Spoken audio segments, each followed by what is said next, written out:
Solve the system by the elimination method. 3x plus 4y equals 9, 2x plus 5y equals 13.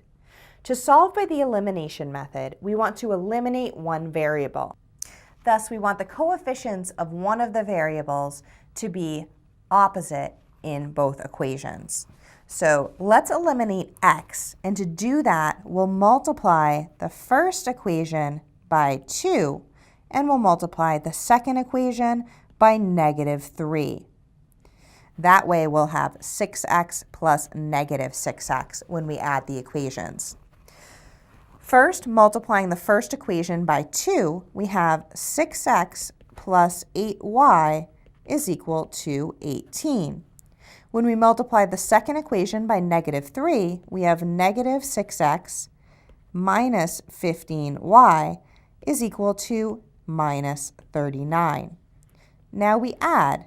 6x plus -6x is 0. We've eliminated the x term. 8y minus 15y is -7y. And 18 plus -39 is -21. Now we divide both sides of the equation by -7 to get y equals 3. We've solved for y. Now we substitute 3 for y into either of the original equations and solve for x.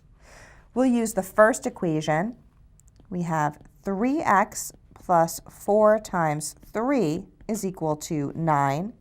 Simplifying, we have 3x plus 12 equals 9. Subtracting 12 from both sides, we have 3x equals -3. And dividing both sides by 3, we get x equals -1. Thus, we found the solution, -1, 3. We should verify that it does satisfy both equations. 3 times -1 plus 4 times 3 is 9, so it satisfies the first equation. And 2 times -1 plus 5 times 3 is equal to 13. So it does satisfy the second equation as well. This is our solution, and the solution set is the set containing the ordered pair -1, 3.